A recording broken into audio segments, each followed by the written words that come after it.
Vale, pues vamos a empezar una nueva charla de Villena entorno ambiental que estamos haciendo durante todo este mes de marzo y seguiremos en el mes de abril con dos charlas más que están relacionadas con la geología. En primer lugar, me gustaría pedir disculpas a Antonio Pastor porque en el primero de los carteles salió que era geólogo, pero él es ecólogo. O sea, Antonio Pastor, que es conocido por todos nosotros porque ha trabajado en muchos ámbitos, tanto de la ecología y de la Universidad de Alicante como de la política. Es profesor titular del Departamento de Ecología de la Universidad de Alicante, es natural de Villena, fue becario postdoctoral en el Riverside Fire Lab del Forest Service de California en Estados Unidos durante el 93 y 94. Él es doctor en biología en el área de conocimiento de ecología y se licenció en biología en la Universidad de Valencia en la especialidad de botánica. Tiene una amplia experiencia en ecosistemas mediterráneos de California, norte de África y Chile, también en los tropicales, en el Caribe, y sus líneas de investigación principales se centran en la ecología vegetal y en sus aplicaciones en el mantenimiento y restauración de la cubierta vegetal, en un enfoque biogeoquímico, así como en temas de usos de humedales artificiales en depuración de aguas. También ha desarrollado estudios de ecología del paisaje, principalmente en aspectos de ecohidrogeología. Ha sido concejal en el Ayuntamiento de Villena en sus 4 legislaturas y actualmente te doy la enhorabuena porque hace unos pocos días has tomado también posesión del puesto de concejal, como estoy comentando, hace muy poquito tiempo, así es que enhorabuena y tienes ahí una gestión importante que sabrás llevarla a cabo como la has llevado en las 4 legislaturas anteriores. Te has tenido responsabilidades en temas de medio ambiente y planificación y ordenación del territorio y estás muy preocupado por la desconexión entre la teoría y la práctica y las graves consecuencias en la pérdida de la biodiversidad natural en los ecosistemas mediterráneos, semiáridos y en particular en el Alto Vinalopó.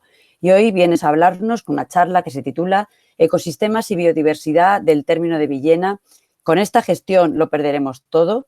El título realmente es muy interesante. Así es que, Antonio, tienes la palabra y coméntanos Vale, lo que has venido a contarnos.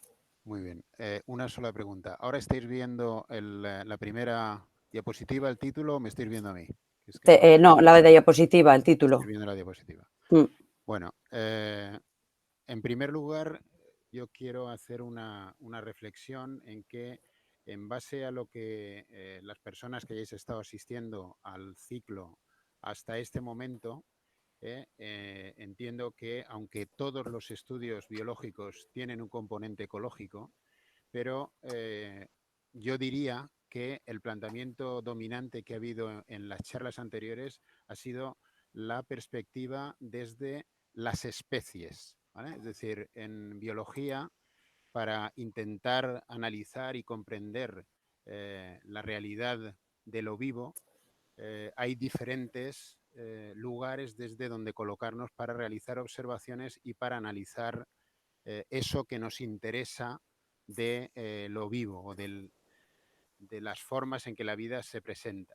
Bien, vimos en la primera sesión las características de poblaciones de Cernica Loprimilla que estaban seguidas y caracterizadas y que vivían en un fragmento del Valle de los Alorines. Luego vimos las especies vegetales de plantas, fundamentalmente singulares, más singulares respecto a la biodiversidad, en una serie de hábitats o de ambientes que son abundantes en el término municipal de Villena. Bueno, la primera fue presentada por el profesor Vicente Urios, la segunda por el profesor Manuel Benito Crespo y la tercera por el naturalista David Molina Molina, que hacía referencia también desde la perspectiva, siguiendo un poco el mismo planteamiento que había tenido la de flora, la de plantas, pero con insectos en determinados ambientes o hábitats. Bien, yo quiero en primer lugar daros la vuelta y ahora vamos a pasar a la observación desde lo más general. Sería una visión macro del término municipal de Villena. Hay un término que se utiliza desde hace bastante tiempo que fue muy utilizado por un ecólogo norteamericano que fue el primero que hizo modelos analizando o estudiando la vida desde un punto de vista de la energía, que se llamaba Howard Theodum, y este señor acuñó un término o utilizó, no sé si fue el primero que lo utilizó, pero lo usaba profusamente, que era el de macroscopio, en oposición a lo que sería el microscopio como una herramienta para ver lo pequeño. Pues para ver lo que es muy grande necesitamos determinadas herramientas que son las que yo voy a usar predominantemente hoy para aproximarme a la realidad de lo vivo del término municipal de Villena. Bien, y lo voy a hacer usando dos conceptos que son los que vienen en el título y que reflejan un poco la esencia de en qué se traduce la vida cuando queremos describirla para un territorio concreto.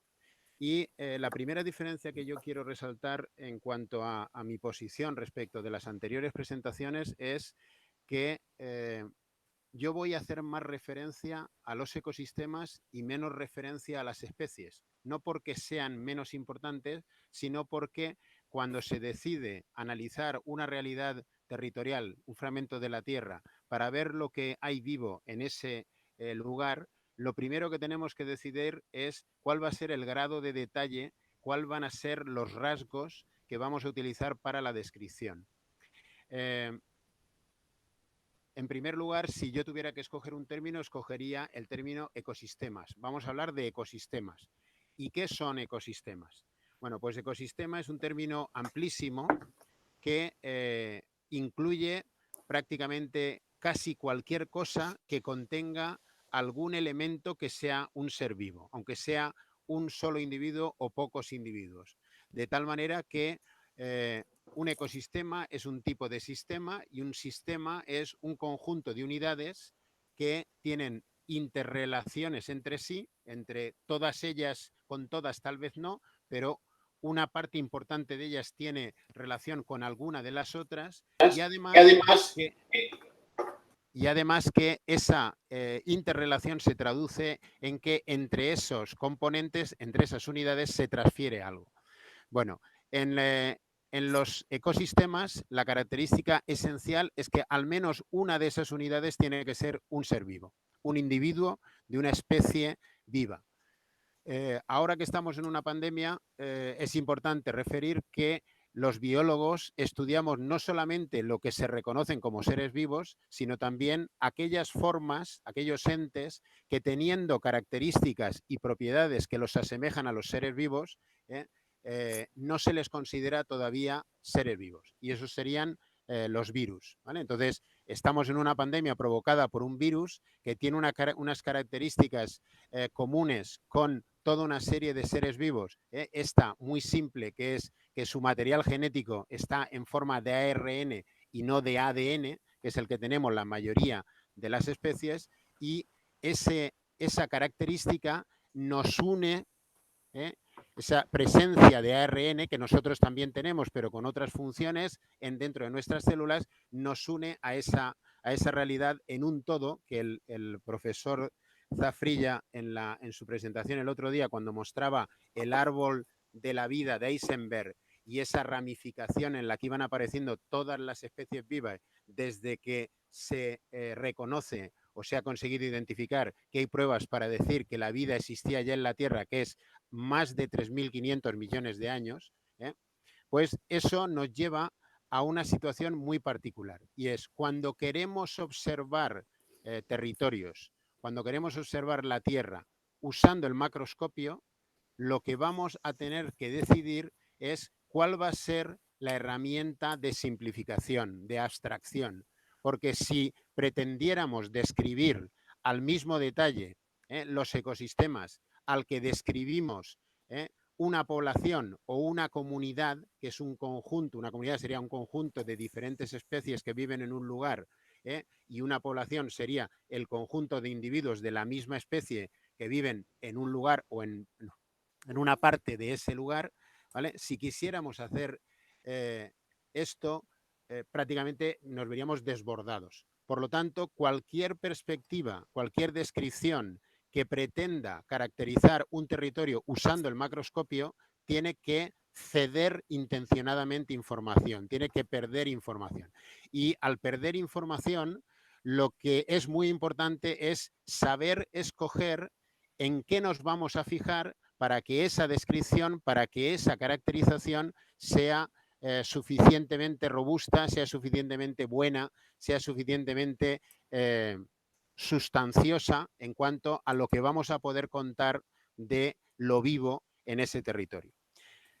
Bien, si hay alguna pregunta o alguna duda o algo que no quede claro, por favor, interrumpirme porque prefiero aclararlo a que se acumule, digamos, la duda. En el segundo concepto que veis en el título es biodiversidad. Y biodiversidad es un término, curiosamente, que en el diccionario de la Real Academia Española, la definición que hay, o por lo menos la que se encuentra cuando te conectas con el móvil al diccionario digital, es una definición incorrecta de biodiversidad. ¿Vale? Si se va a definiciones de otros diccionarios o de la Enciclopedia Británica o otros diccionarios en inglés, la definición es mucho mejor que la nuestra. En la definición de la Real Academia solamente se hace referencia a los animales y vegetales que viven en un determinado lugar. ¿Vale? Y esto ya representa un sesgo respecto de todas las formas posibles de vida que puede haber en un determinado territorio. Bien, yo quiero destacar que la visión desde la que voy a mirar yo la biodiversidad va a ser a través de la perspectiva del macroscopio. Por lo tanto, no voy a ir a describir el detalle de los nombres de las especies que aparecen en cada uno de los ecosistemas, pero sí que voy a hacer referencia a un hecho que es esencial, y es cualquier ecosistema natural está constituido por un número alto de especies que no baja de las 500 o 1000 especies prácticamente en cualquier ecosistema natural, y que en la mayoría de los ecosistemas naturales no se han hecho descripciones tan completas que hayan identificado todas las especies presentes que hay en cada uno de los ecosistemas.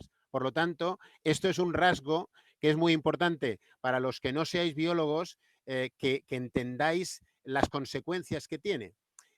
Las consecuencias que tiene fundamentalmente son cuando los biólogos intentamos resolver un problema aplicado, porque a través de la resolución de un problema aplicado es como podemos conseguir fondos para financiar nuestras investigaciones o fondos para pagar a nuevos investigadores, a becarios, o fondos para intentar encontrar aplicaciones que puedan generar una patente o que puedan generar un beneficio claramente indiscutible para la sociedad. Cuando intentamos hacer esto, normalmente escogemos solamente algunos grupos de especies para hacer la descripción de ese ecosistema. ¿Eso qué quiere decir? Que cuando tenemos un problema de infecciones en raíces, en plantaciones, en un agroecosistema, en un sistema de cultivo, por ejemplo, aquí ha sido frecuente que hubiera problemas de nemátodos, que son un tipo de gusanos redondos, les llamamos, que aumentan su frecuencia, su densidad, su abundancia dentro de los suelos de una forma que puede llegar a provocar la destrucción de cosechas de forma masiva, por ejemplo, de zanahorias o de chiribías o de nabos menos. Y ahora diré por qué. Pero en ese caso se estudiarían los nemátodos y se estudiarían las especies que se pueden alimentar de los nemátodos o las especies que pueden convertirse en una enfermedad para los nemátodos, pero no se estudiarían todas las características y todos los componentes de ese ecosistema. Esa visión parcial es muy importante que sea representativa de lo que queremos describir. Y yo una de las cosas que voy a hacer hoy va a ser usando las ortofotos de dos momentos, ¿vale? No he tenido más tiempo de elaborar una presentación de PowerPoint teniendo muchas imágenes y tampoco sabía si iba a aburrir, pero podríamos hacer una comparativa interesante entre las informaciones que se tienen de lo que había en el territorio del término municipal de Villena desde 1956, que es lo que se llamó mucho tiempo el primer vuelo americano, pero luego se ha visto que era el segundo porque los americanos hicieron otro en 1946 que ha sido obtenido hace poco, hace menos de un decenio. Esa información nos indicaría qué había en nuestro territorio que se pudiera detectar a partir de mirar con una herramienta de macroscopio que son las fotografías aéreas y cómo ha cambiado lo que había en cada uno de los lugares con el tiempo y cuáles han sido las causas de esos cambios. Bien, el tercer aspecto que valoraré al final de la charla será precisamente eso, que es lo que está relacionado con esta pregunta en rojo que cuando María Ángeles me invitó a participar, pensé que una de las cuestiones esenciales que todos los ciudadanos de Villena deben de conocer, al menos, es en qué estado se encuentra el patrimonio natural de Villena, cuáles son los riesgos a los que está sometido y cuáles son los escenarios hacia los que podemos caminar y hacia donde habría que intentar buscar consensos que permitan identificar patrones y protocolos de gestión, de tomas de decisiones en una cosa que es un nombre a lo mejor que parece ambiguo, pero que en ciencia o en la ciencia de ecología del paisaje se denomina el uso del suelo, ¿vale? El uso del suelo en sentido amplio quiere decir qué dedicación le damos a cualquier fragmento de la superficie terrestre como consecuencia del uso que las sociedades humanas hacemos de él. Y lo que está claro es que en toda la cuenca mediterránea y en muchas zonas de la Tierra, las características de los ecosistemas, el grado de complejidad en el número de especies y en la abundancia de cada una de las especies depende muchísimo del patrón de esos usos que los seres humanos hacemos de lo vivo. Normalmente el planteamiento tradicionalmente desde antiguo ha sido para obtener un recurso natural en forma de alimento, en forma de fibra o en algunos casos en forma de un recurso natural no vivo que usábamos para otros fines, como pudiera ser en nuestro caso como un recurso natural no vivo esencial, el agua. Bien, una vez que estos tres componentes, es decir, ecosistemas, biodiversidad y la gestión que está relacionada con el patrón de perturbaciones, la forma en que usamos el territorio, están presentados, entonces lo primero que querría destacar es cómo se describen los ecosistemas, cómo se simplifica de una manera general los ecosistemas que hay dentro de un territorio. Entonces, yo creo que cualquier persona que haya, incluso yo creo que todos recordaréis a lo mejor de cuando dabais biología en el instituto o cuando en alguna ocasión en los niveles más altos en los que se daba conocimiento del medio, habréis oído hablar del término bioma.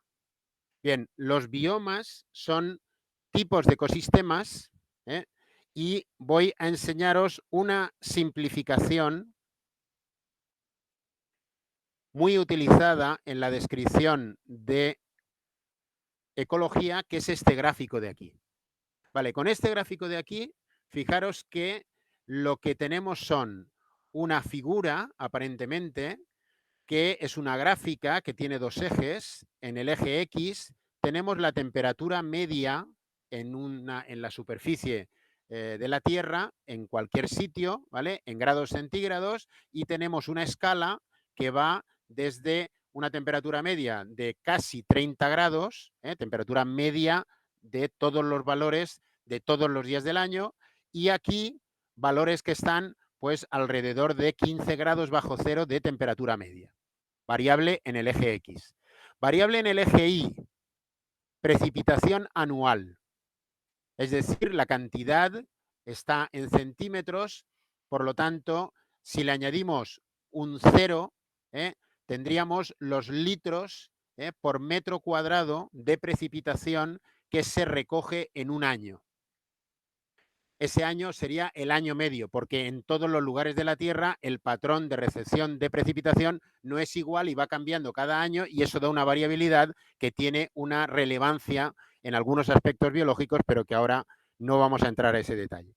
Sin embargo, lo que quiero que os fijéis es, veis que en esta figura hay como unos sectores, como unas áreas de coloreadas de forma distinta, y cada una de esas áreas pone un nombre, y ese nombre se refiere a un bioma, es decir, a un tipo de ecosistemas que tienen toda una serie de características comunes entre sí y que cualquier punto dentro del área, si nos fijamos al valor que tendría en el eje X, temperatura media, y en el eje Y, precipitación media anual, las dos anuales, veríamos que cada punto tendría una condición distinta.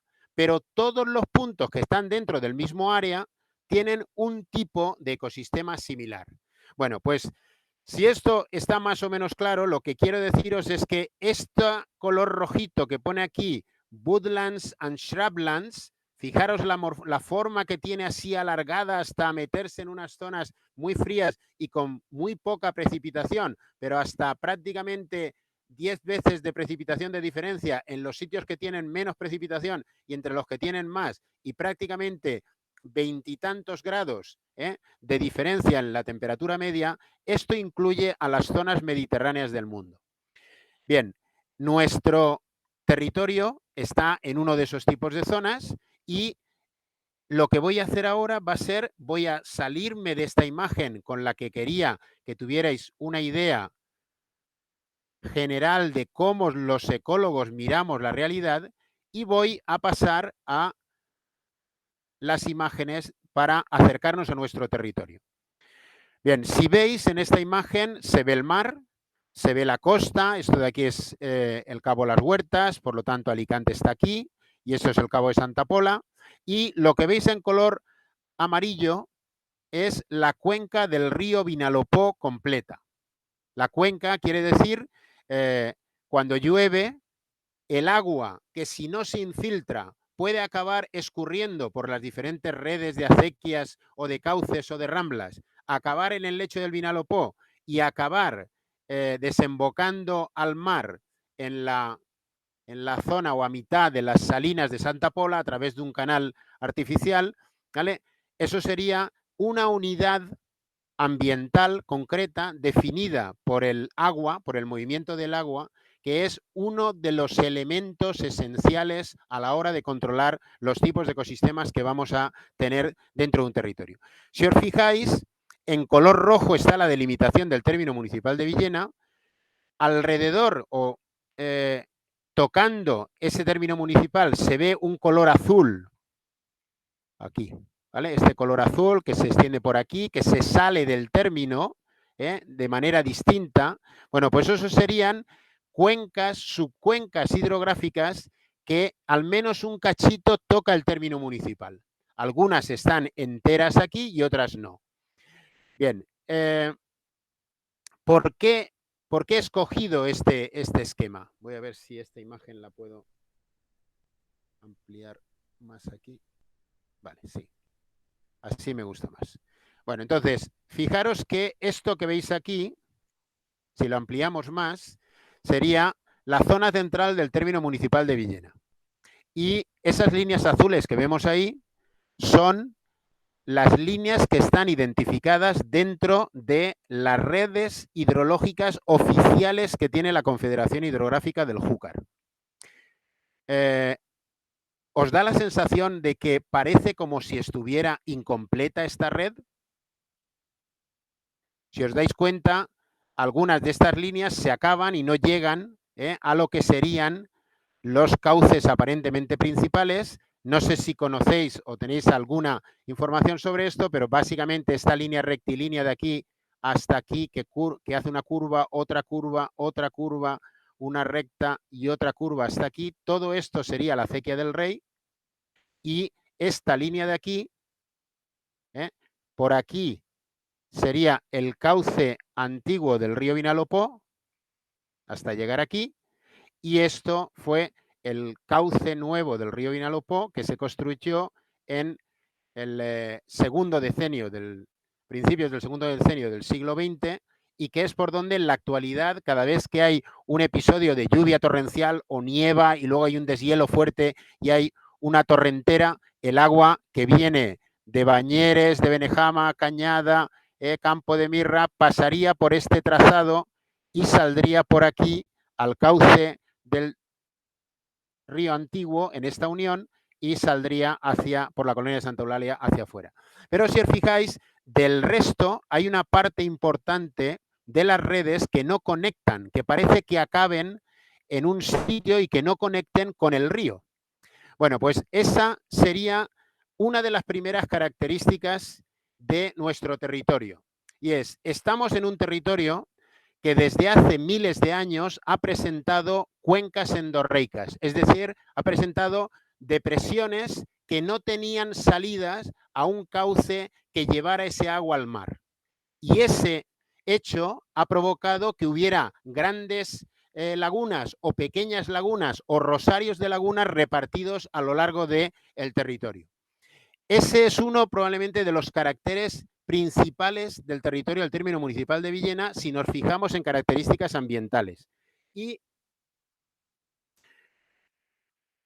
esta no conexión, no continuación de determinadas redes hidrológicas en las sierras con lo que hay en el llano puede ser como consecuencia de que hay una zona endorreica o puede ser como consecuencia de que la agricultura ha roturado y ha eliminado una parte importante de las redes hidrológicas que con anterioridad se daban en los llanos, ¿vale? Por ejemplo, si conocéis esta de aquí, que es lo que se llama la Rambla de la Boquera, que es la que recoge prácticamente una parte importante de la Solana de la Sierra del Castellar y de una gran parte de lo que es el interior de la Sierra de Salinas y la Umbría de Sierra Salinas, la veríamos aquí, ¿vale? Toda esta zona acaba llegando a esta Rambla de la Boquera, pero luego, durante mucho tiempo, generaba una zona endorreica en lo que se llamaba el Hondo de Carboneras,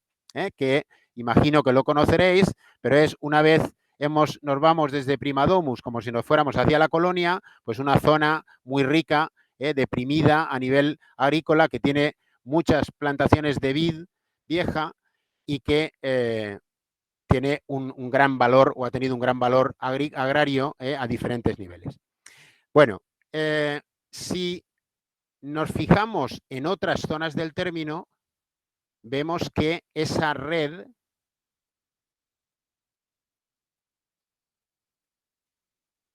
por ejemplo, en las partes que están menos ocupadas, como es la Sierra del Morrón, están relativamente completas y se interrumpen cuando llega a los llanos. Bien, este va a ser uno de los factores esenciales a la hora de explicar qué diversidad podemos tener en el término municipal de Villena.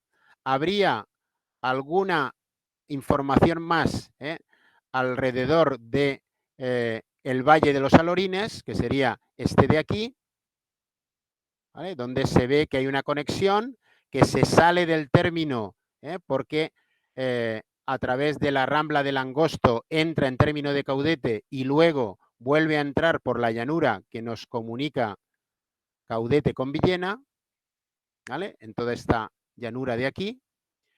Y por último tendríamos la parte de la encina, ¿vale? Que está aquí, que queda en una hondonada que sale también hacia la zona de Caudete. Por lo tanto, podríamos decir que el término municipal de Villena, desde el punto de vista del desplazamiento hídrico, es complicado. Y a pesar de que el río Vinalopó atraviesa y hace un quiebro casi de 90 grados al llegar a nuestro término municipal, esa característica es una característica particular de lo que es el llano de la Huerta de Villena, aquí donde se producía ese giro de 90 grados, y separadas estaban las zonas endorreicas de la laguna, esta depresión aquí, y los llanos de la Cañalmela y de las moratillas, que son los que desaguan hacia esa zona.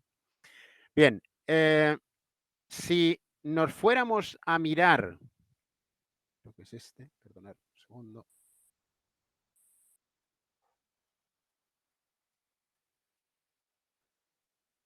No.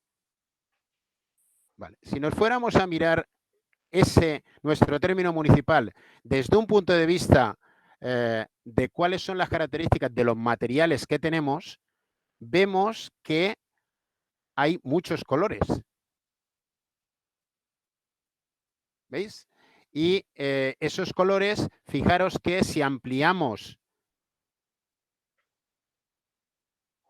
los tipos de materiales, veréis que arcillas, margas y yesos, arenas y arcillas, rocas calcáreas, calcáreas y areniscas, calcáreas margosas, calcáreas y calcarenitas, calcáreas con margas, calcarenitas y margas, cantos y gravas y arcillas, cantos y gravas y limos, cantos y gravas, arenas y arcillas, conglomerados y arcillas, dolomías y margas, limos y arcillas y margas. ¿Esto qué valor tiene? Pues esto es lo que llamamos la roca madre. Y la roca madre es lo que condiciona, en función de la topografía y en función de la cantidad de agua disponible, lo que puedan los seres vivos que pueden entrar y ocupar en superficie ese territorio. Si nosotros tuviéramos este mapa y estuviéramos en un sitio donde los seres humanos no hubiesen estado nunca, nos daríamos cuenta de que la vegetación que aparece encima de cada uno de estos tipos de litologías, de estos tipos de roca madre, tendería a ser muy parecida.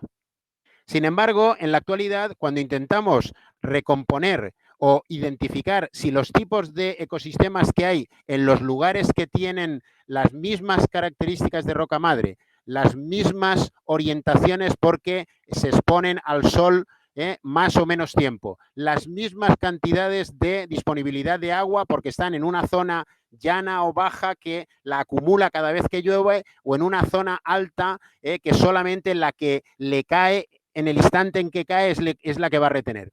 Todo eso lo que provoca es una variabilidad ambiental, una heterogeneidad ambiental. Y esa heterogeneidad ambiental es la base de la riqueza tanto a nivel ambiental como de la variabilidad en las características ambientales de los ecosistemas, en la cantidad de biotopos, que es el término que se le da técnicamente, en la cantidad de hábitats que pueden ser ocupados por las distintas especies. Y eso nos lleva a un concepto que es el concepto de gradiente. Es decir, si en vez de tener, como hemos visto antes, dos variables, temperatura media anual y precipitación media anual, cogiéramos 6 variables, incluida la litología, incluida la orientación, incluida la pendiente del terreno, ¿vale? Entonces podríamos identificar, podríamos elaborar un mapa de ambientes y ver cuántas condiciones ambientales distintas aparecen en nuestro término municipal.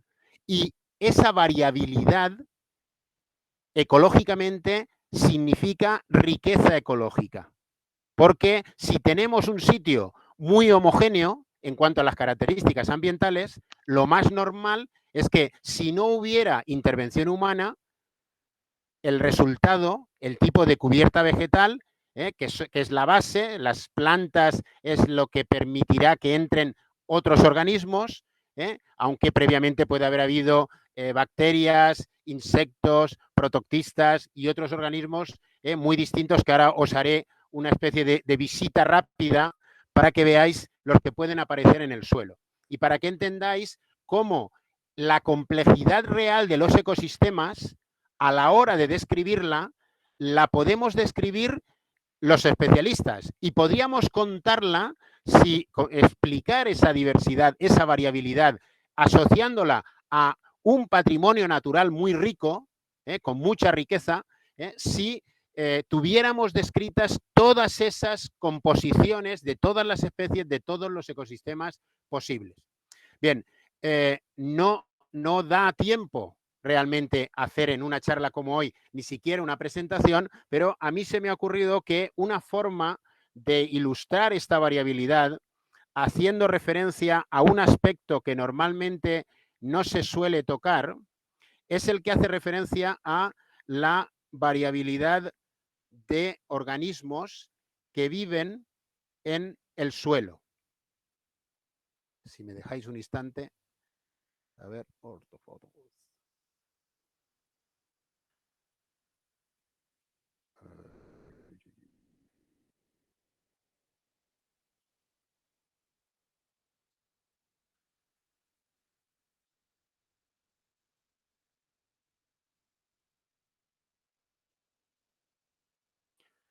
bien, os voy a mostrar el Atlas de Biodiversidad del Suelo, para que os hagáis una idea, que es un documento elaborado por distintos especialistas de la Unión Europea. Bien, os voy a mostrar algunos ejemplos de esa diversidad. Y estos ejemplos, a ver si puedo ampliar aquí. Estos ejemplos, todos pueden jugar, todas las especies vivas que hay dentro de un ecosistema, seguro que juegan un papel importante para el ecosistema. Otra cosa es que ese papel importante para el ecosistema sea fácilmente detectable por las personas, por los seres humanos. Entonces, fijaros, aquí estarían bacterias del grupo Archaea. Estas imágenes de aquí son todas de las que puede haber en el suelo, ¿vale? En sitios donde hubiera azufre, las que hemos visto ahí. Otras son las que forman los nódulos que fijan nitrógeno en las raíces y son muy frecuentes en el suelo. Otras son aparentemente insignificantes, pero juegan un papel incluso para controlar las enfermedades de las raíces o el que las raíces puedan obtener determinados recursos, determinados nutrientes para compartirlos, ¿vale? Y con morfologías, fijaros, estos son microscopios electrónicos de barrido, las imágenes, estos son cultivos hechos en placa Petri de especies que viven en el suelo y que hay que aprender a identificar cuáles son las condiciones para poderlas cultivar, ¿vale? Estos son otro tipo de organismos, por ejemplo, esto de aquí, que parece una bolsita y que fijaros que tiene el tamaño de una célula nuestra, 10 micras, con esa estructura como si fuera una bolsita con una especie de textura en teja, ¿vale? Son organismos frecuentes en los suelos, ¿vale? Excavata y Extremanopilos, diatomeas como estas que vemos aquí, o muchos otros chiquitines. Empezamos ya con los hongos, algunos de estos los habréis visto, otros no, algunos son luminiscentes, otros no. Este seguro que lo habréis visto algunas veces andando por el campo, ¿vale? Y evidentemente de ellos solamente utilizamos nosotros una parte, el cuerpo fructífero, la seta, no los micelios que están por debajo. Más organismos del suelo, líquenes ahora, que estos sí que se ven con relativa frecuencia, las cladonias en los tejados o donde está el lichi que se llama coloquialmente una cladonia, y luego en interacción con las raíces de las plantas, o bien degradando la materia orgánica que hay en esos suelos y transformando, el otro día el profesor Zafrilla también mostró un tardígrado, pero hay muchos otros organismos, ¿vale? Rotíferos, nemátodos, que eran los que os comentaba antes, ¿vale?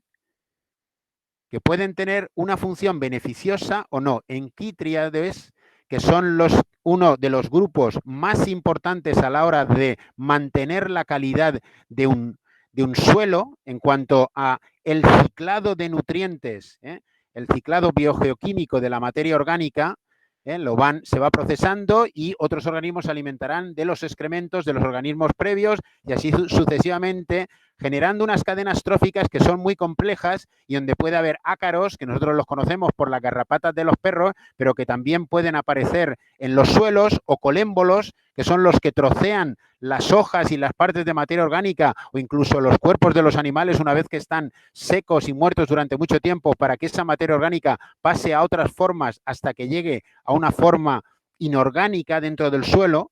Entonces, fijaros la cantidad las tijeretas, ¿vale? Los pseudoescorpiones, todas estas especies, las hormigas, juegan un papel en ese proceso de ciclado de nutrientes. Los isópodos, las cochinillas, ¿vale?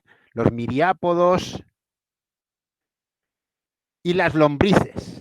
¿Vale? Las lombrices, que son unas de las que nos enseñan, que son unas de las bioturbadoras, biotrituradoras y además mezcladoras de los suelos, pues son esenciales en la mayoría de los suelos. Y luego coleópteros, que probablemente, algunos de ellos probablemente los mostró David Molina en su charla. Bien, quiero destacar que esta realidad es una realidad común en todos los casos. De tal manera que una de las tendencias que tenemos los seres humanos es a simplificar, a homogeneizar, porque eso nos facilita aparentemente la comprensión, pero realmente al hacer eso lo que estamos haciendo es desacreditar el valor que los ecosistemas tienen. Bien, no sé si con estas imágenes estos serían diferentes tipos de topos, hasta los más raros, y estos de aquí serían ejemplos parecidos a la culebrilla ciega, Blanus cinereus, que son otro tipo de reptiles que también actúan en la descomposición de materia orgánica. Incluso hay mamíferos o aves, aquí el mochuelo, que el cavernícola, el que hace uras, huecos o cavidades en la tierra para mantenerse, que no es de aquí, es de otra zona de la tierra, pero que llegan a ver funciones o papeles muy distintos. Bien, pues con esto a donde quiero ir es la biodiversidad. Conocer la biodiversidad de un territorio depende fundamentalmente de que ese territorio sea prospectado adecuadamente, de que se invierta en la prospección. Y para hacer prospección, la prospección la pueden hacer naturalistas, o la pueden hacer especialistas, o la pueden hacer en combinación los dos. Lo que está claro es que inventariar y prospectar debe de ser una tarea continua y permanente.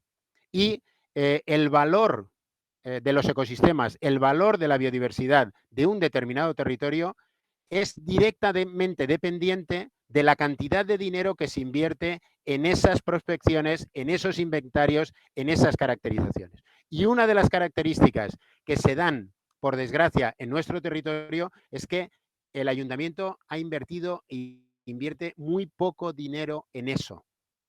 Y que la mayoría de las descripciones e inventarios que se hacen o por científicos haciendo su tarea de investigación limitada y con limitado recurso, o por naturalistas que tienen mucha vocación, mucha fe, muy buena intención, pero escasos recursos. Por lo tanto, esa sería una de las cosas que yo creo que debería de analizarse y debería resolverse y debería financiarse y plantearse como uno de los objetivos concretos en la mejora de la gestión para no perder lo que tenemos. Porque ahora voy a pasar, por el tiempo que queda, voy a pasar a hablar de las perturbaciones.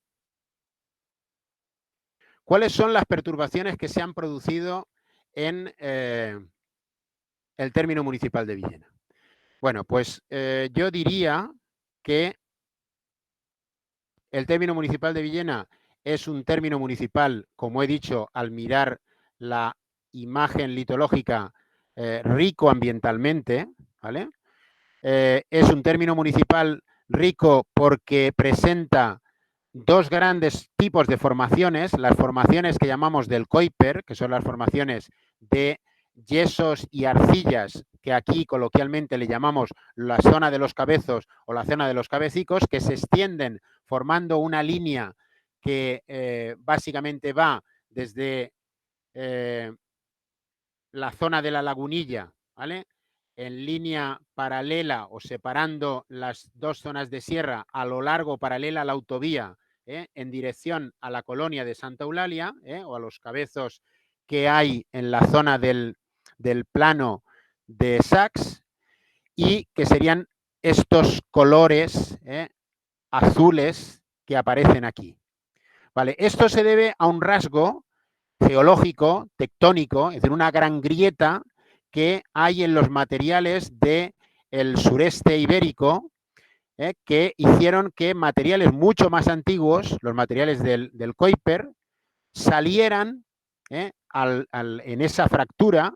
Siendo mucho más antiguos, deberían de estar mucho más hondos, pero al desconectarse, al romperse estos materiales calcáreos, que es lo que forma la mayoría de nuestras sierras, de aquí el Morrón, la Sierra de Peñarrubia, y aquí la Sierra de Salinas, el Castellar y la Cañalmela, ¿vale? Al separarse estas dos bloques de sierras que deberían de estar juntas, por la grieta salieron esos materiales.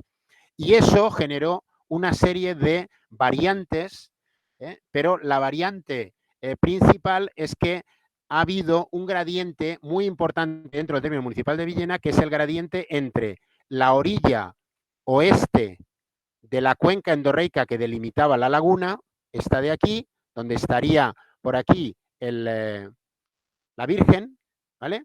Y la orilla este de esa depresión, de esa cuenca endorreica que la delimitan los Cabezos.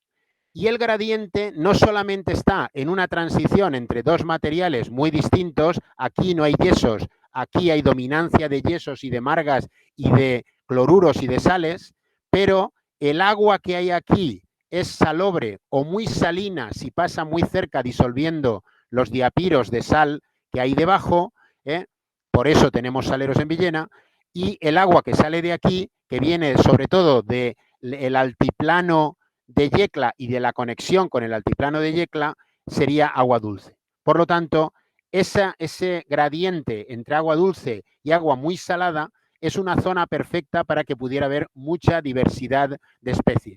Y esa diversidad de especies es, o asociada a esa diversidad de especies, es donde tenemos la riqueza de patrimonio.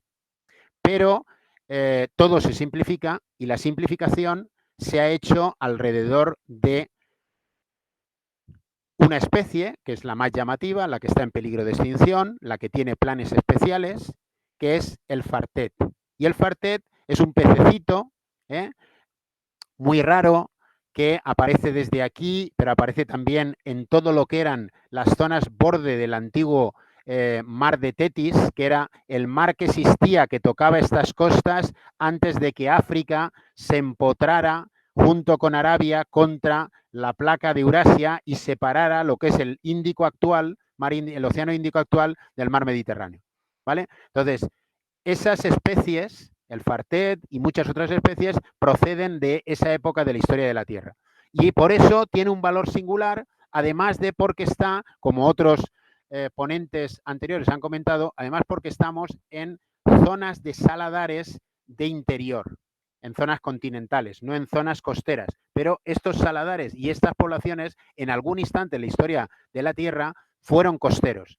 Y uno de los valores que tienen es que se han podido mantener vivos solamente por el hecho de que existen manantiales de agua atalasoalina, es decir, con mucha concentración de sal, mucho más que la concentración de sales en el mar, que han permitido que se mantuvieran. Y evidentemente ha habido agua. Bien, y ese es el segundo rasgo, que es el que voy a utilizar prácticamente para concluir mi intervención. Y esto lo voy a hacer prestando atención a un itinerario que vamos a hacer con fotos. ¿Vale? Que este no es. Bueno, voy a mostraros básicamente la subdivisión. Es decir, para que os deis cuenta, nosotros cuando trabajamos usando esa perspectiva del macroscopio, lo que hacemos es usar imágenes que nos dan muy buena resolución. Es decir, que nosotros le damos al zoom y seguimos viendo detalles muy buenos, ¿vale? Por ejemplo, aquí estamos viendo el Valle de los Alorines y si os fijáis, esto es la cárcel, estos son los embalses de control de agua de la estación termosolar, todo esto es la estación termosolar que está en la entrada de los Alorines y esto que vemos aquí, todo este valle, las estribaciones de umbría de la Sierra del Morrón y de la Sierra de la Solana hasta llegar al término de Fontanares y hasta llegar a lo que es el embalse de San Diego, ¿vale? Lo estaríamos viendo en esta visión. Y fijaros que en esta observación, además de ver las líneas blancas, que son los límites de las distintas subcuencas oficiales que se distinguen y que se podrían utilizar como un criterio para analizar subunidades de ecosistemas, lo que vemos es que la zona de la montaña del Morrón y de la Sierra de la Solana es relativamente homogénea en cuanto a su vegetación, con más abundancia de pinares en unas zonas, con sabinares o espartales en otras, con romerales o tomillares, incluso con restos de pequeños robledales, muy escasos, con algunos ejemplares de roble nada más, de otras épocas que eran mucho más húmedas en nuestra zona, ¿vale? Pero a la vez, dentro del llano, vemos que hay una característica que no se da prácticamente en ninguna otra zona del término municipal de Villena, y es que aparecen islas de bosque y de corredores que se han mantenido entre zonas que tradicionalmente han sido de cereal, ¿vale? Y que en la actualidad están siendo sustituidas por viñedos con el impacto que tiene sobre la biodiversidad. Y uno de los impactos principales que vemos es que fijaros cómo se nota cuando es cereal, no se ve ninguna marca, ningún resto ni de árboles ni de arbustos, ¿vale? Bueno, pues en estas zonas son las zonas del cernícalo primilla que el profesor Vicente Urios contó en la primera charla, y fijaros cómo se ven determinados corredores, ¿veis estas líneas de aquí?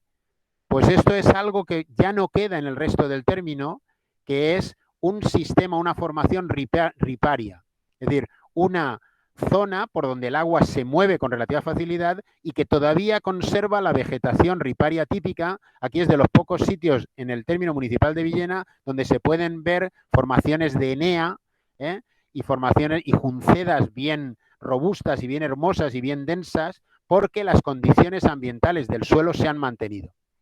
Esas condiciones pueden desaparecer como consecuencia de actuaciones que realizamos los seres humanos gestionando el territorio.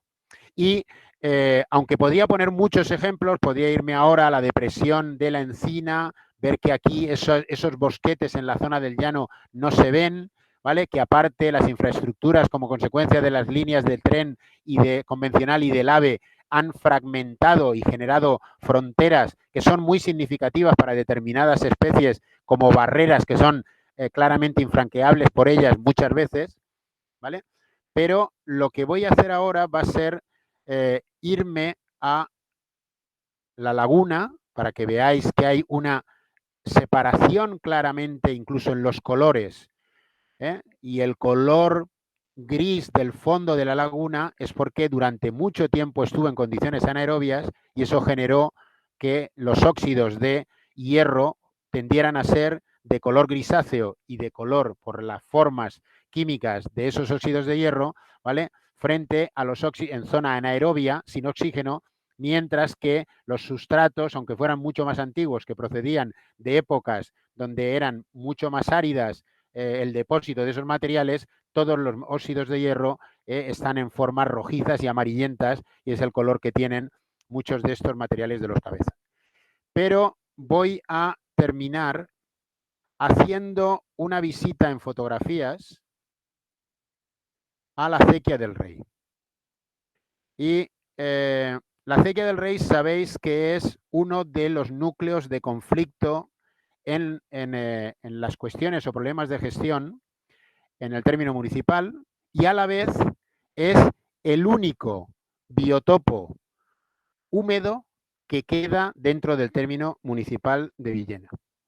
Existen antecedentes en la comarca, aunque sea de la provincia de Albacete, en Caudete tenían una continuación, no con las mismas características que la Acequia del Rey, pero hacía un efecto parecido, que era recoger la escorrentía superficial, evitar esos grandes charcos en las zonas endorreicas y canalizarlo hacia el término municipal de Villena, hacia la zona de los Ojuelos, que era una zona de surgencia, como ocurría ocurre con los ojos del Guadiana y con otros fenómenos hidrológicos subterráneos que hay en otras zonas del país. Bien, y a ver, perdonar que encuentre las fotos. Vale, entonces lo que quiero que hagamos ahora es, viendo estas imágenes,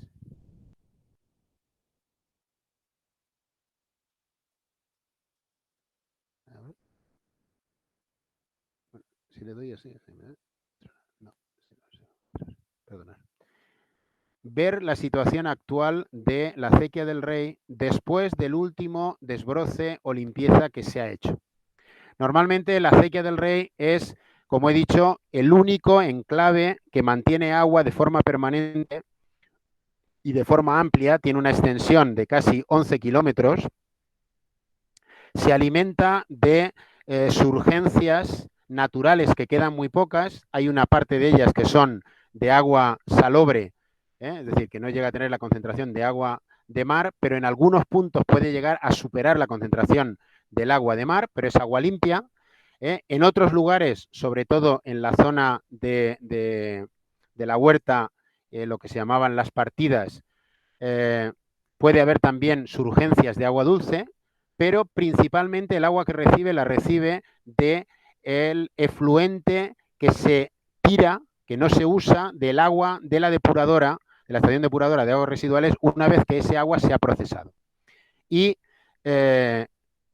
fijaros, este es uno de los sitios donde la diferencia de cota, de altitud, entre el fondo de la acequia y la parte superior es más alta, y este es el estado que tenía la semana pasada, después de que hubiera sido teóricamente limpiada, entre comillas, según los cánones de los agricultores, ¿vale? Y mostrando un inicio de recuperación. Bien, simplemente voy a ir pasando imágenes para que veáis las características de esos enclaves. Fijaros el grado de artificialización que hay. Ese árbol que vemos ahí en el medio es uno de los pocos álamos blancos o Populus alba que queda en la zona de la huerta, en el próximo al, bueno, cercano. El camino que va a la atalaya está aquí, donde está esta otra mancha de árboles, ¿vale? Y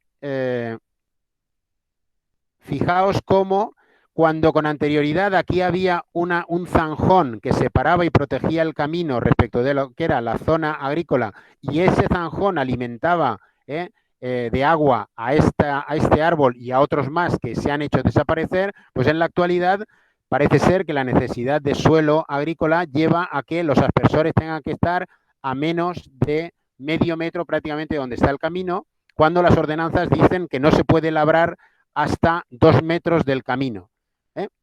Esto sería uno de los ejemplos habituales que observamos en la zona de la acequia del Rey. Vemos aquí como el carrizo está regenerándose con diferente velocidad respecto del sitio que veíamos antes. Vemos aquí el cabezo del polobar, que en un determinado momento fue afectado por explotaciones de extracción de roca de yeso, y había hornos de yeso que fueron destruidos con la construcción de la línea del AVE, y los restos de espartal, que son series de formación degradativa vegetal de la vegetación original que podría haber aquí, que podrían ser perfectamente enhebrales y pinares de pino piñonero, sobre todo en las bases de esta sierra. Bueno, de este cabezo. Un detalle mayor, ¿vale? Cómo se ve, puede ver prácticamente el castillo sin que se vean casi árboles en la zona de cultivo intensivo, cómo la artificialización llega a muchos niveles, incluso a uno, que es este, que es el más llamativo, que es a alguien, no sé si es que le gustaba Tolstoy o las referencias rusas, le dio por introducir una especie exótica, que es este árbol, que se llama el árbol de la emperatriz, Paulovia excelsa, y se ha plantado en toda una serie de sitios como una especie exótica introducida, que tiene una floración durante un instante, que tiene unas hojas grandísimas, en vez de mantener las arboledas autóctonas que son estas de aquí, que son las de chopo blanco o de olmo negro, que a pesar de que algunos dicen que tiene grafiosis, pero siempre los olmos van a tener grafiosis, es una cuestión de si se mantienen las condiciones de humectación y de disponibilidad de agua adecuada para ello.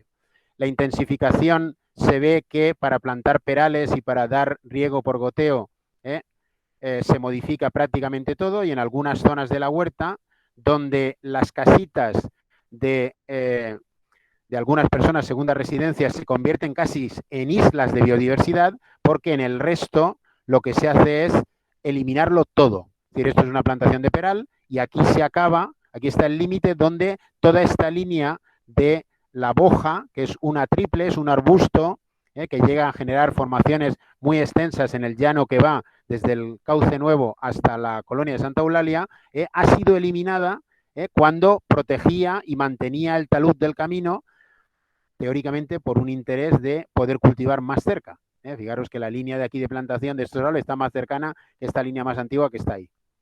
Y ese plantamiento se repite, fijaros cuáles serían las características anteriores, sirve de hueco para muchas especies animales, permite el que aparezcan determinados árboles en esa zona, lo que se agradece para las personas que se quieren desplazar, y luego la acequia va teniendo características muy distintas hasta llegar a lo que intentaron que fuera la modificación del cauce antiguo del río Vinalopó, que en un determinado momento dijeron que salía aquí, siendo falso. Este es el contacto con una zona de cereal, con la malla para que no entren los conejos teóricamente, con el herbicida aplicado hasta tal punto que no crece nada, ninguna especie en este talud, ¿vale? Mientras que en las zonas donde el tratamiento no es igual, como mínimo las especies ruderales aparecen.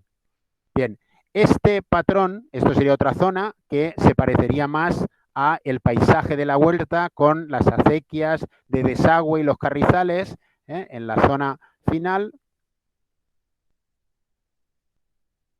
Las extensiones inmensas de plantación con aspersión que rompen cualquier planteamiento de que sea porque hay que unir y tener un tamaño mínimo de parcela. Esto es una mega concentración de parcela, destruyendo paisaje, estructuras de paisaje y destruyendo los restos incluso de lo que es el dominio público hidráulico, y en este caso eso es en el cauce del río Vinalopó, esta hilera de cipreses y de paulovia otra vez, de árboles de la emperatriz, sustituyó a una alameda preciosa que había de chopo blanco, chopo negro con alguna mimbrera antes de los años de finales de los 90, que fue destruida completamente y reconvertida a esta plantación lineal de estas especies exóticas sin mucho sentido. Bueno, voy a ir rapidito. Estos son cómo quedan lo que era el sistema ripario, es decir, los lugares donde teóricamente debe de haber más disponibilidad de agua en las zonas agrícolas, cómo se han perdido las fincas que están en propiedad de Aguas de Barcelona, la Casa Zúñiga, los partidores que generaban los rebalses con sillares que probablemente vienen de principios del siglo XVIII, destruidos cuando eran la fuente de una determinada riqueza y la posibilidad de que se pudieran utilizar con fines medioambientales, la destrucción para la limpieza de las islas de Taráis que quedan a lo largo de la acequia del Rey, en todos los puntos, ¿vale? Sin mucha justificación. La diferencia que se da en estas otras zonas con un patrón antiguo de cereal en secano y con islotes de repoblaciones de pino carrasco que son esenciales para muchas rapaces y para muchos mamíferos vertebrados, como incluso en las zonas donde están los perales de la Casa de los Frutales, probablemente porque no entraron por esta parte, este cauce, se han podido mantener. Y aquí se ve la acción del taray, una de las especies, y cómo en el contacto con el cauce nuevo, que era una zona que no había habido nunca necesidad porque había una explanada grandísima, este año han hecho esta especie de desmantelamiento, reducción de la densidad de pies, menos mal que han dejado algunos pies, proyección de esta lengua de tierra de los restos que habían metido al final, incluso en este talud que había unos taráis que se ve en las zonas donde se produce el desfronde, han sido eliminados una gran cantidad de tallos para dejar solamente dos, no porque hubiera problemas para las inundaciones, porque el taray lo que te hace frente a las inundaciones es sujetarte el talud. ¿Vale? Entonces, este tipo de actuaciones son uno de los ejemplos, probablemente el ejemplo más sangrante de lo que es el conflicto entre gestión y mantenimiento de biodiversidad. Es necesario que este planteamiento cambie. A pesar de haber estado muchos años en el ayuntamiento, hay muchas visiones distintas y hay muchos intereses, por lo que mi conclusión es hay que establecer dos prioridades, además de la que he comentado anteriormente. La primera es todas las personas que sean sensibles hacia los ecosistemas naturales y la biodiversidad deben de conocer cómo hacer que sus propiedades, sus parcelas se conviertan de verdad en islas de biodiversidad. Y la segunda, eh, y eso hacerlo solicitando incluso colaboración de los concejales y del ayuntamiento, igual como se solicita colaboración para mantener determinadas actividades deportivas o culturales, porque esto tiene la ventaja de que además asegura la conservación de un patrimonio natural biológico y una biodiversidad que tiene muchas facetas, incluida la genética, que desconocemos en la mayoría de los casos y que debe de mantenerse.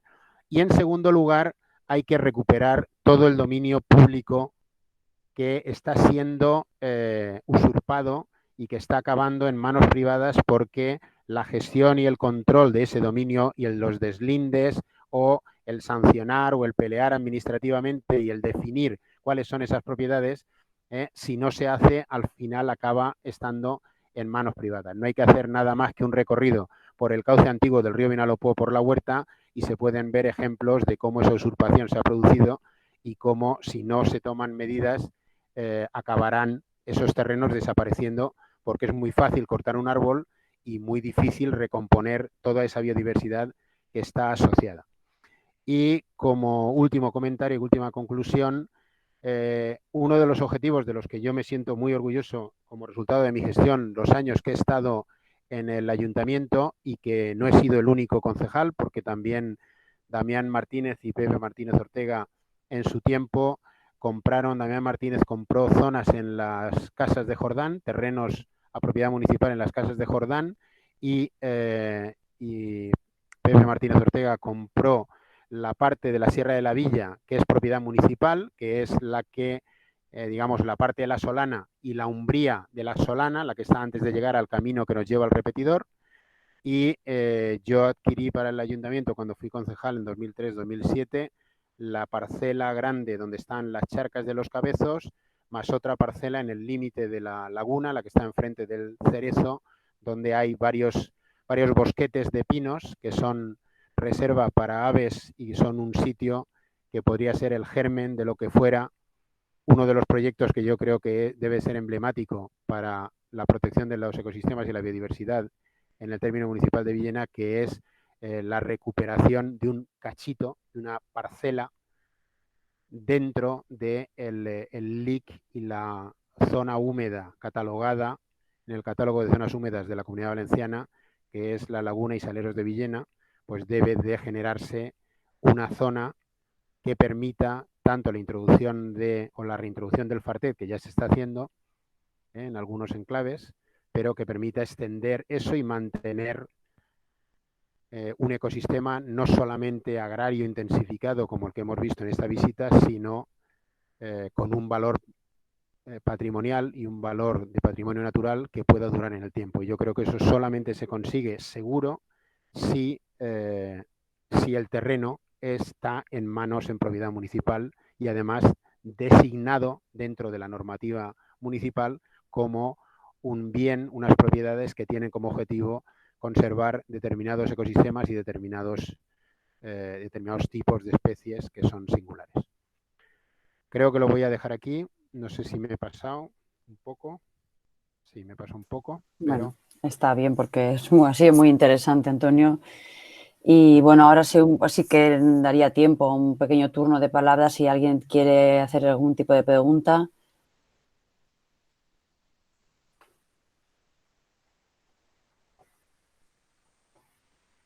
Animaros, no preguntáis. En otras charlas no ha preguntado casi nadie, pero bueno. Hola, A ver, buenas tardes. buenas. Buenas. Mira, Antonio, a mí me gustaría preguntarte, comentas que desde, o sea, como ciudadanas de Villena, podemos pedir ayuda al ayuntamiento a la hora de planificar, por ejemplo, la reforestación de un terreno en propiedad privada. ¿Cuál sería el cauce? ¿Cómo se debería de hacer? A ver, Gracias. nosotros podemos facilitarlo. Oficialmente, así como lo has enunciado, no.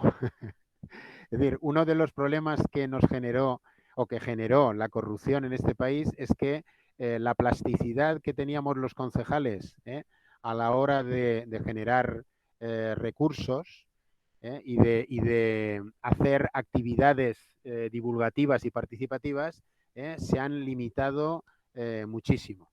Entonces, una cosa que sí que podemos hacer en la línea de lo que tú estás pidiendo es, existe un vivero de plantas municipal, ¿vale? Y en, podríamos organizar con relativa facilidad programas de voluntariado, de participación voluntaria, para repicar plantas que a lo mejor el ayuntamiento puede comprar chiquitita, ¿vale? Y se puede repicar a otros recipientes más grandes, de tal manera que se asegure que vamos a tener un número de individuos para plantar, para hacer actividades de reforestación muy grande. Y yo entiendo que sería factible el que como resultado de ese programa de voluntariado se pudiera generar una cantidad de planta que sí que podría ser cedida para ser plantada en fincas particulares con un objetivo de hacerle un seguimiento para ver cómo crecen y saber cuál es la respuesta y poder tener una especie de red de personas sensibles que además han criado en este tipo de actividades, ¿no? Una serie de plantas que el ayuntamiento a lo mejor compró, pues las se pueden comprar por centenas o por miles y como consecuencia de eso se puede hacer un seguimiento continuado, ¿vale? Eso es factible. Ahora, el ayuntamiento no puede comprar árboles de 5 metros como los que intentaremos comprar para intentar constituir el cinturón verde en los terrenos de propiedad municipal o que puedan entrar dentro de lo que sería dominio público, aunque esté dentro del ámbito urbano, eso no lo podemos regalar, ¿vale? Porque eso sí que tendríamos conflictos con intervención. Pero de la manera que te he dicho, sí. Entonces, a ese nivel, yo creo que sería interesante el que se fomentara. Incluso en determinados momentos ha habido iniciativas que, por desgracia, no cuajaron bueno, no estaba yo de responsable en aquel momento, pero hubo iniciativas con centros como el geriátrico, ¿eh? Para tanto producir planta de flor o producir arbustivas, aromáticas, que son difíciles de que una brigada contratada en un servicio municipal o la propia brigada de parques y jardines las pueda mantener, pero como una actividad de cuidado y de seguimiento daría pie a una gran cantidad de actividades fácilmente donde se podrían implicar muchísimas personas y además sin necesidad en todos los casos de tener que ir al vivero de plantas. Es decir, incluso podríamos facilitar el que el ayuntamiento comprara los contenedores o los recipientes, tanto para producir, para hacer semilleros, y luego que esos semilleros, esas plántulas de los semilleros se repicaran a unos contenedores que también teóricamente fueran fungible, pagado a nivel municipal, pero luego estuvieran en las propiedades de todos los participantes en ese programa y una parte de esa planta pudiera acabar plantándose en sus propiedades, ¿vale? No sé si te Gracias he por la respondido. información. Sí, a ver, en parte sí. Yo me refería más bien al tema de, a la hora de planificar una plantación, hacerla con sentido común y mayormente por la plantación que decías de paulonias que habían introducido, que son especie exótica, pues eso, ¿no? Poder tener un poco de orientación a la hora de hacerlo con coherencia. Eso era lo que preguntaba. A ver, si estás diciendo especies lista de especies es muy sencillo, ¿vale?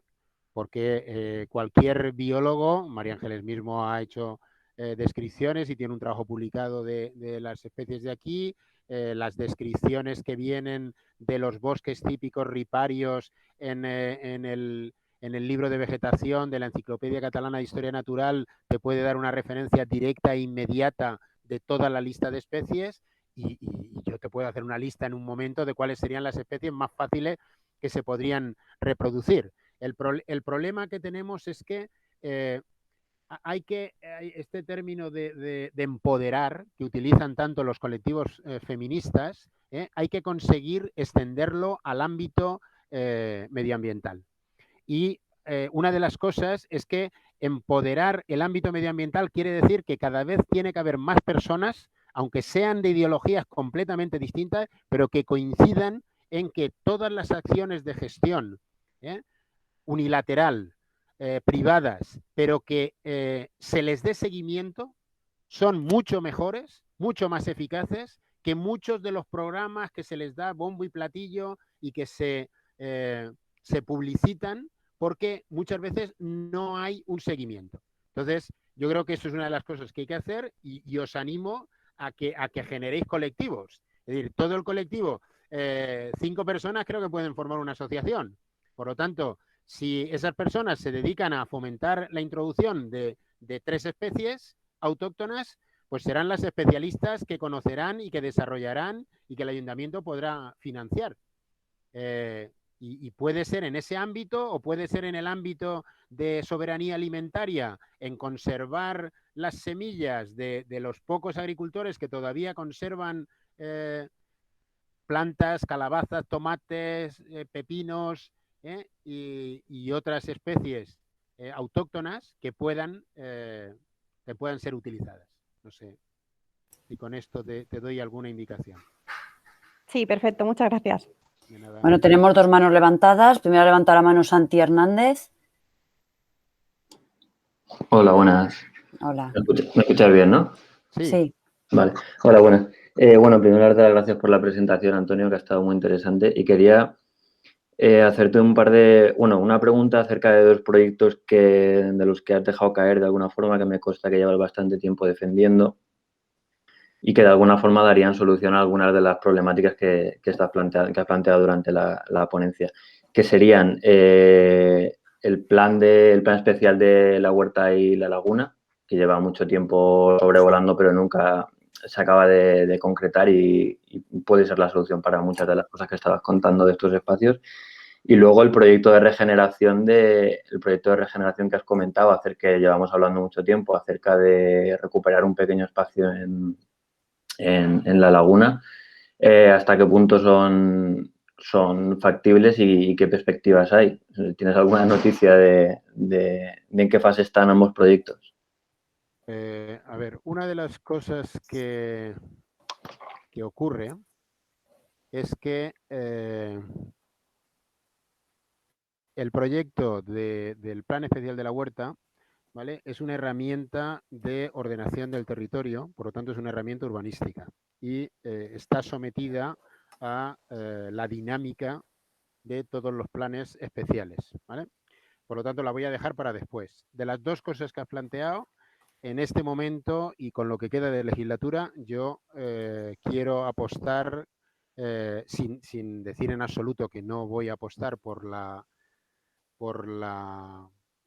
el plan de la huerta, quiero apostar por intentar conseguir ese germen o ese núcleo de cachito de la antigua laguna a manos municipales o a manos públicas, o con la figura que podamos conseguir, con una participación evidentemente proactiva y con recurso económico por parte del ayuntamiento, y con la implicación de todos aquellos colectivos, empresas, organizaciones, incluso entidades que puedan financiar esa iniciativa. Yo creo que es una obligación asegurar que hay una isla con agua de calidad y con un gradiente de tipos de agua en la zona de la laguna que permita no solamente consolidar las praderas de rupia en los ambientes atalasoalinos, las poblaciones de fartet reintroducida que se han recuperado, el galápago leproso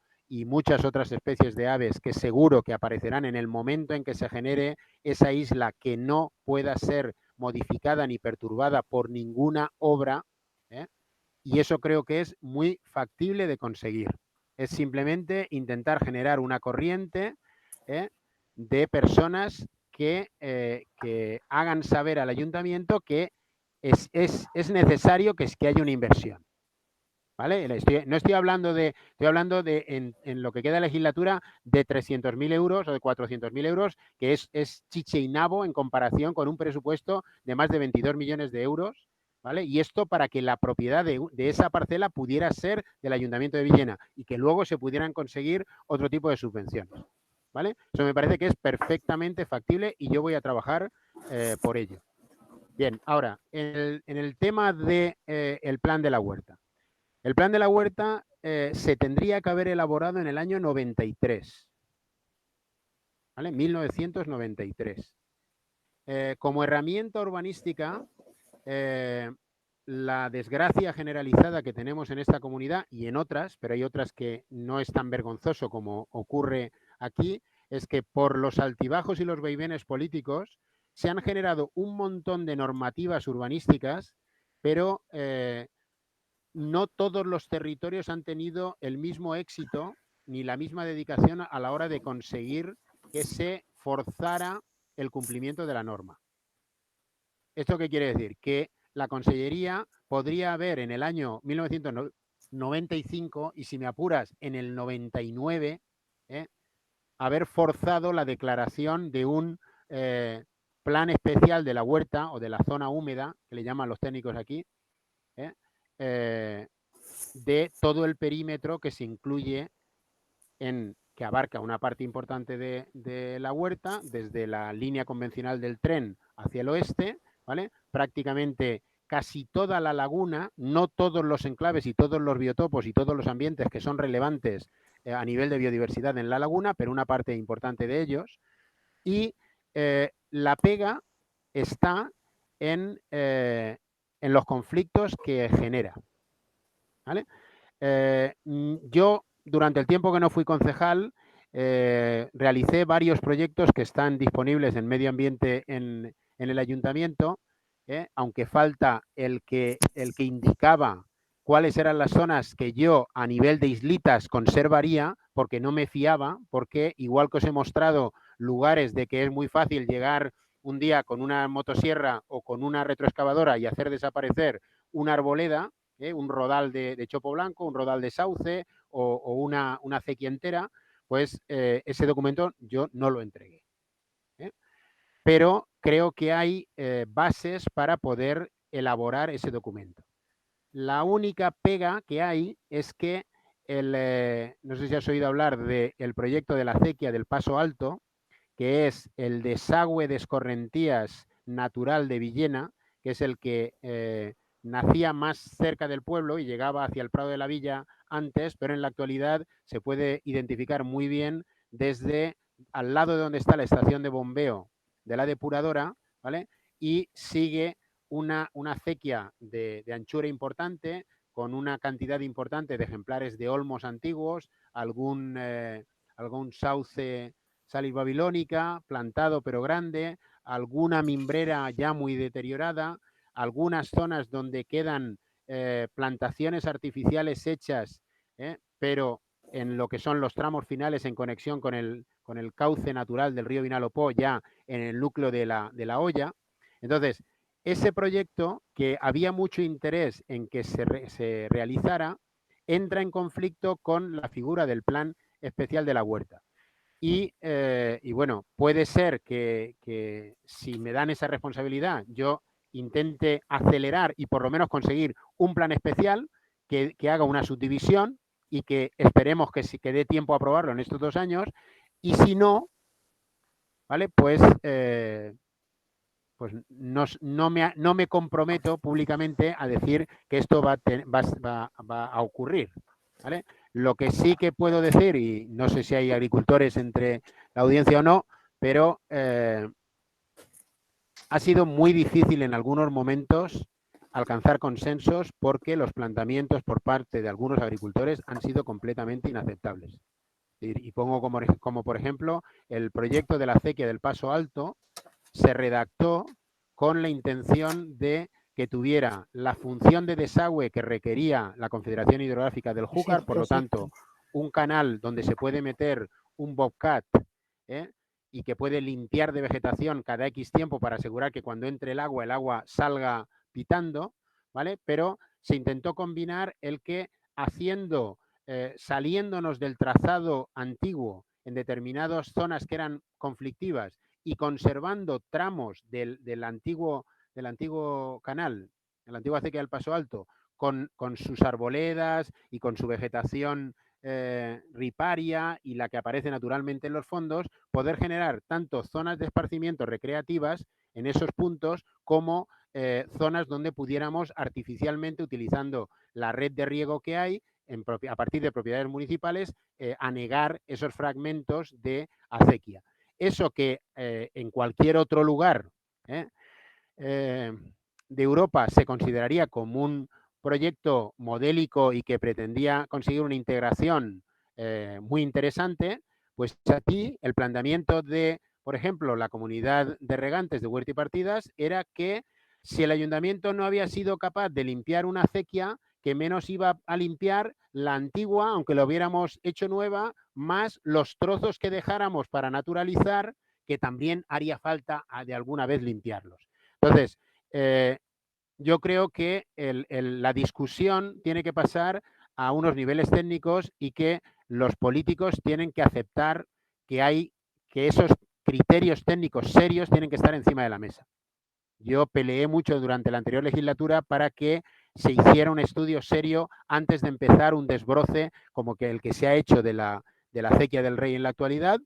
No se me hizo caso e incluso concejales de mi grupo político han permitido que esto haya ocurrido de esta forma, no sé si consciente o inconscientemente, pero yo creo que hay otra forma mucho mejor de hacer las cosas y que tenga una perspectiva a mucho más largo plazo y que asegure que vamos a dejar cachitos para la biodiversidad y que desde luego eso no tiene por qué suponer ningún conflicto real con agricultores que dicen que el problema que les genera la acequia del Rey es que mantiene los niveles freáticos en las zonas agrarias adyacentes o agrícolas adyacentes muy someros.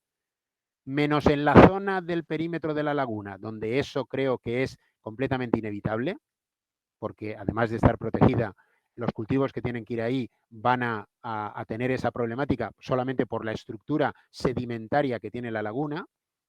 En el resto, en toda la parte de la huerta, eso no tiene ni pie ni cabeza.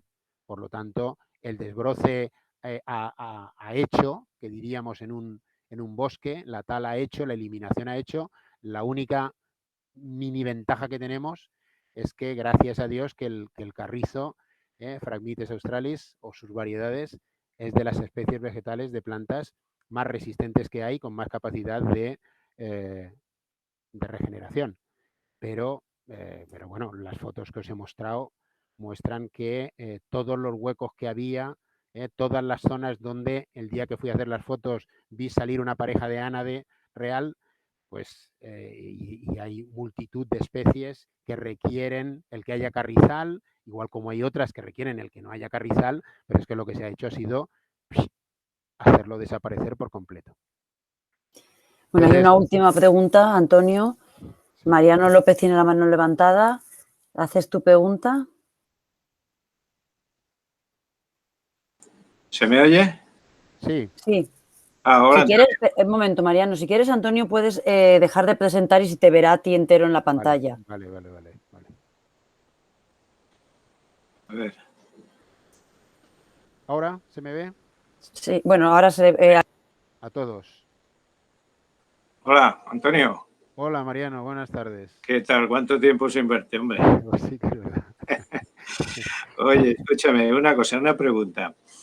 Vamos a ver, ¿habéis detectado zonas de contaminación en la zona de Villena que haya podido cambiar algo la biodiversidad de esa zona? ¿O? A ver, hicimos en el año 2007, hicimos una caracterización de aguas a la vez que se tomaban muestras para hacer una caracterización de abundancia de mosquitos en lo que era la propia acequia del Rey, ¿vale?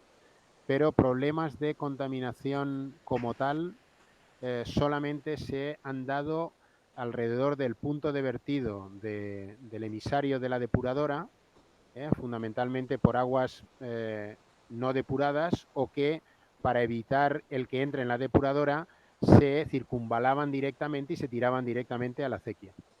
¿Vale? Lo que pasa es que la única herramienta que se tenía, que eran las analíticas del EPSAR, desde 2011 me parece que se han reducido considerablemente. Entonces, el seguimiento que sí que se hizo fue la contaminación por los lodos que se vertieron en el antiguo vertedero, el de reciclaje. En los saladares, en la zona del saladar. El que afectaba a los saladares, que fue la caracterización que hicieron Gisbert y Antonio esta vez.